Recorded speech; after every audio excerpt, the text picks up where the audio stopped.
Good morning. It's a pleasure being at the Thai Global Summit. Having been a part of Thai, I know how much effort it takes to get something like this off the stage. I hosted one, about a year ago, and the morning sessions are the most difficult. So can I say good morning once again? Good morning. Vani, thank you very much for coming here. Thank you very much for being a part of Thai as always and agreeing to be here.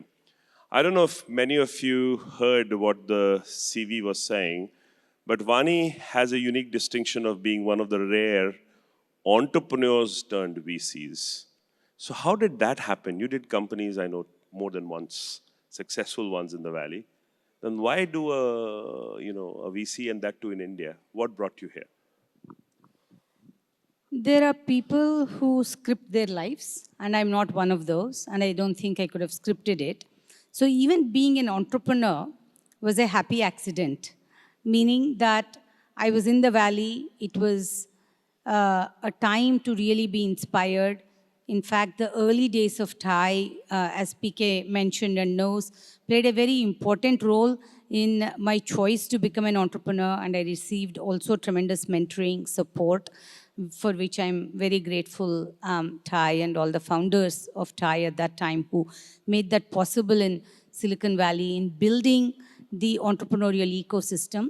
So I'm a big believer that ecosystems are built by people willing to pay forward and being able to unlock the mind, being able to inspire to the possibilities that are within you that you may or may not have always considered. Circumstances and situations can help that blossom, which is what happened to me. So I was an accidental entrepreneur in that sense. And then I'm also an accidental venture capitalist. So whenever people say you're an investor, I sort of, don't relate to that. In fact, inside me, I cringe a little bit because I don't think like an investor. Of course, we invest. Of course, we need to make returns. That is an integral part of the cycle. But I invest because I'm passionate about a product or bothered by a problem or inspired by a founder. Those are sort of the set of circumstances with which I invest. And when I invest, I hope what we do is create a pathway for many, many more to get inspired or create a value and an impact. And this notion of making money, the question I always evaluate is, can we make money sustainably? And sometimes I think that's a little bit lost because, sometimes we think of it like a lottery. Can I make the money before somebody else figures out money can be made or not? Yes, that can happen. And there are enough stories of that, and I don't know why, but some of that gets celebrated also. But the question is, can we make money sustainably? And the only way you can do that is because you have created sustainable value and you have created sustainable impact. So I'm very motivated and inspired by that. I am an engineer. In fact, I went to engineering college here in Usmania. And that was the connection with Shantanu yesterday. If those of you who were there at the inauguration, Shantanu is, of course, CEO of Adobe, but we were classmates here in Usmania Engineering. And that's why he did the kind shout out yesterday, not because we earned it, but because we have a deep relationship that goes back many years from, those days of roaming around a different Hyderabad it was back then, very small provincial Hyderabad it was back then. So I obviously grew up here, and at that time, I was talking to Shantanu yesterday, there were literally 7 girls in the college, right? And KTR was asking, that's it? Why is that? I said, Different time and age. Different time and period. In that time, there weren't that many women in engineering, and I'm really great that that small beginning, has opened many more doors year after year after year, and we see far more women in engineering today, right? So I think I'm an engineer still at heart. I get inspired by products. I get inspired by innovation. So venture capital is a means to continue to participate, because I don't think I'm as smart as all these entrepreneurs who reimagine a different future, and it's truly energizing. It's a privilege. I see this as a gift to have the job of listening to other people's dreams and playing a small part in that. So let me ask you a question, one question about the history, since you picked it up. Like you came here in 2007, 8, six, seven Six. time frame. I remember you did a TyCon and then moved. So you moved here and you were one of the first people who actively like moved to India and set up a venture fund with a focus on Indian investments, correct? From that time to today, multiple funds and the world has changed. How do you see, what was the starting point? What did you see then? And what do you see differently today? So I want to make a point about Besides my... the scale, sorry. Yeah, I want to make a point about my move though, PK. My personality, I'm a all in or not in at all kind of a person. So I make very, very few commitments because it's important for me to see through the commitments that I make, right? When I started my companies, I quit my job. I don't know how bills will get paid or whatever, but I was 100% into it. If it doesn't work, it doesn't work. We'll pick up something else. But I don't try to hedge, you know. Maybe that's a strength, maybe that's not a strength, who knows? But you just have to sort of understand what works for you and what is your playbook. So for me, when I decided that I wanted to be part of the Indian rising or potential to rise startup ecosystem, because in 2006 it was just beginning, right? And I didn't see how to do this by not being here, especially because for 22 years I had not lived in India. Right after engineering, I went to do my master's in US. And so I was not part of the Indian development, critical phases of development of India as a nation. I wasn't living here. So I felt if I want to be part of the rising startup ecosystem, the only way is I have to live here and then learn or unlearn sometimes, right? So I like to do things all in. So when I sometimes get founders who want to hedge, I have this idea, I could build this company if it gets funded, I'll build this company if it gets funded, or I'll quit my job when it gets funded. For me, that doesn't work. You can't build a company because it gets funded or not. What are you so motivated to do? And go do that. Maybe you won't get funding right away. Maybe it'll take you some time or it won't, you know, it doesn't matter. I got funded almost 18 months after I started my company and we had to bootstrap it for that time. So it's okay, but be all in into whatever it is that you want to be in. That's at least my philosophy to why 2006 I came. And it wasn't clear that India would be as big as it is today. It's been exciting and it's been beyond, I think, what we predicted. If we go back not that long ago, 2006, to the questions we were getting asked in bringing capital into India. Because, you know, capital is a very important prime mover. There is a lot of this venture capitalists, vulture capitalists, they want too much, this, whatever. Capital has a very simple philosophy. You invest into public markets because somewhere you are going to make money. If you don't make money, you're not going to invest in that. You might as well just keep it in a pillow in your house, right? So economies don't work that way. So the perpetuity of making money is important for every business. And venture capital business is no different. If you understand the principles of that, then, you know, as a founder, in fact, you have to understand the principles of that before you take that money or any other money for that matter. But, you know, where India has come, 107 unicorns, maybe some won't be unicorns in a year or two, but regardless, but reaching that threshold or a pedestal, the drive I see among very young people. Yesterday, 3 founders, some edtech company came to 19 and 20. I was looking at these kids and really inspired by them. I just you know? invested a 16-year-old guy. I haven't seen him yet, the 16-year-old. But, you know, there was so much fervor and energy to do something. Maybe their first venture will be phenomenally successful. Maybe it won't. But imagine what they can do in 10 years. Right? So I see that energy and confidence today, which we lacked, by the way, at that age. We had no clue, you know. I'm very, very, very inspired by that. I think what we saw in the last decade was just the tip of the iceberg. I think if we look at, and some of you, if you have time, come to Kalari Lounge, second floor, because we want to talk about what is 2047, just because it's 100 years of India independence, 25 years out. It's easy always to predict what happens 25 years out than to predict what happens, well, I mean, I was going to say 12 months out, but I think India has a great future. Whether it is deep tech, I mean, every single area. We were just in the morning talking to Mr. Koshi from ONDC and how that can fundamentally transform how we understand digital commerce today to be more equitable, opportunity for new platforms, new brands, new way of doing business to arise. I am very inspired, and in fact, I was doing this kind of a chat about few years ago with Mr. RNT, and I asked him, how do you think about the startup ecosystem? He says, I wish I was 30 years younger and I could really be part of this. And I kind of feel like that because, looking at what India has as an opportunity, I wish I was 20 years younger, then I'd be building companies or whatever. Vani, just a sobering question, which I believe a lot of them will... Can I just say one point?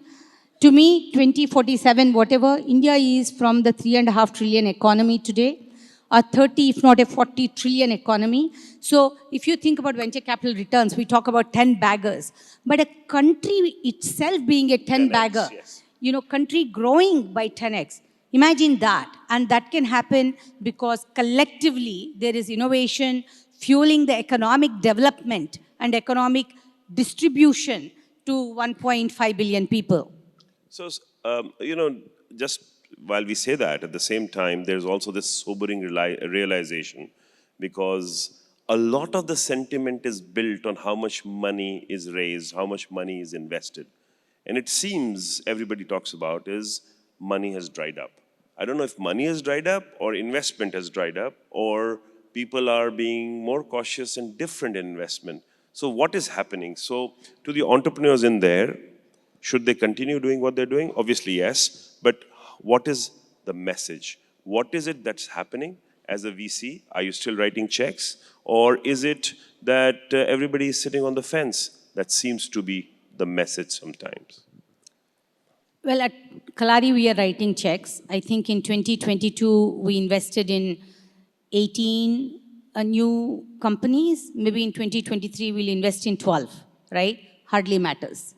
Meaning that at a Series A level, not only are we investing, all of our friends in the industry that are there, and there are many good funds out there that do the work that we do, which is funding founders. They are all investing in the Series A. The reason is because, down periods also change, just like high periods also change. What happened over the last couple of years in one form or the other had to happen. When is a question none of us can predict, but it had to happen because there is what's a bubble where reality and future are too stretched, right? And that's what was happening. 50x sales revenue or something like that kind of valuations, they are unsustainable. It may feel good. My pet peeve is we always talk about valuations in the headline, and somehow we have gotten into this mode of deriving the sense of value and self-worth by that. Why? And why aren't we talking about what problem did you solve? How many customers are happy? And what's the profit you're generating? And on and on and on. Because those are the underpinnings of any business, not the valuation comes and goes, even if you're a large company. But so the Series A investments are happening. Maybe there is a different focus to, your runway, your unit economics, long-term sustainability, viability of the business, and so forth.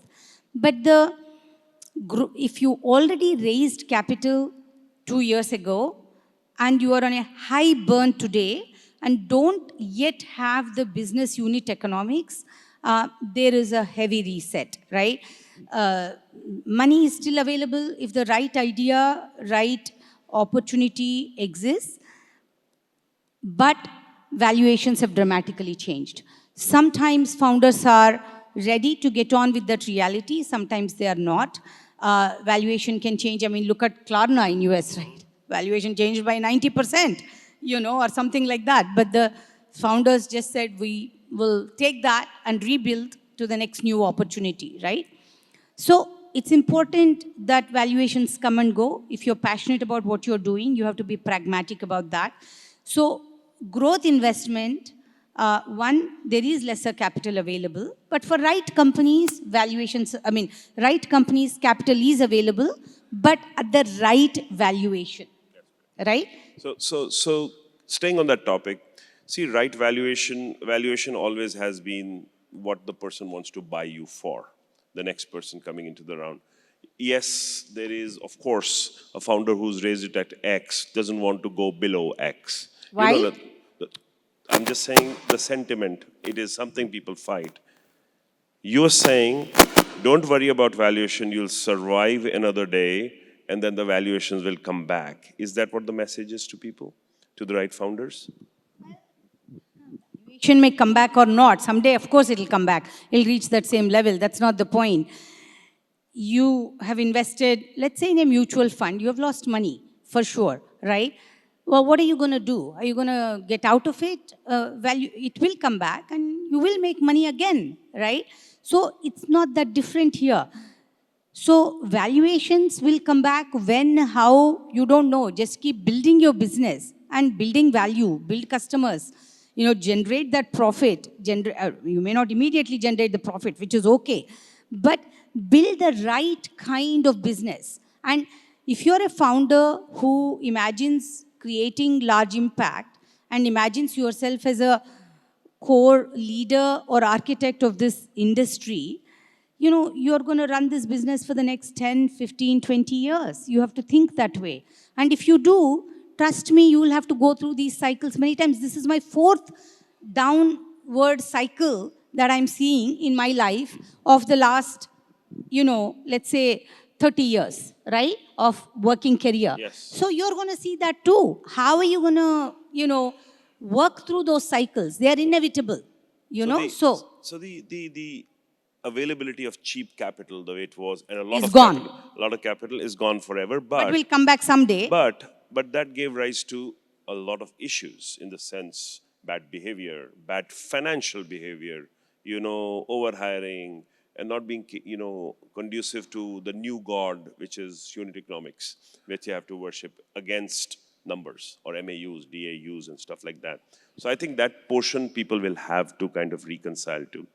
Let's come to a question which is going to be on a lot of people's mind, which is layoffs. So what that has led to is a lot of people will probably not have a job. And we will have people who would be looking for jobs or in a difficult situation. How do you see the ecosystem taking it? I'm actually positive on that. We spoke about it. What do you feel? Well, two perspectives from different vantages. First of all, if you're laid off, that's okay. I know it's one of the most distressing periods, not just financially, probably that also, but more importantly, there's a lot of questions around self-identity, and it's a very lonely private space, okay?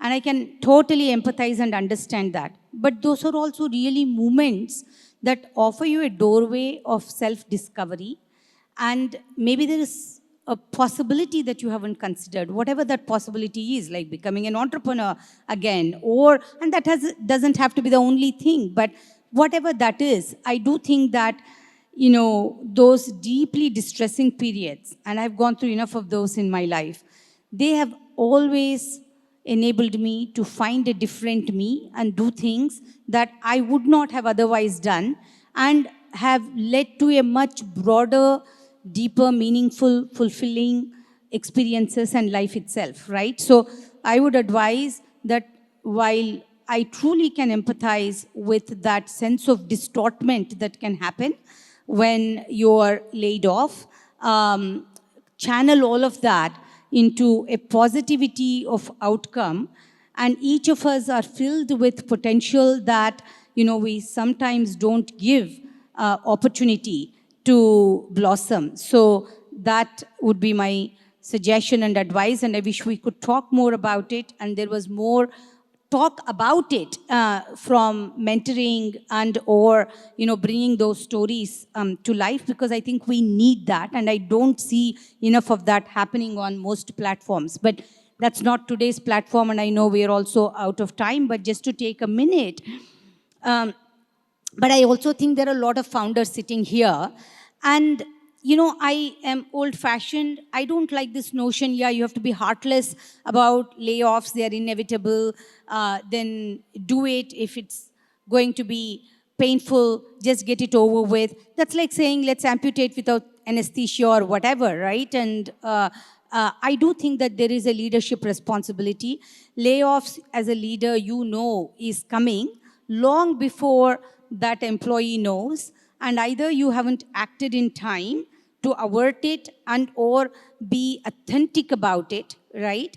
And then at least we are also not taking responsibility. I do think that commitment is a reciprocity. I think it's a mutual process. We expect a lot from others.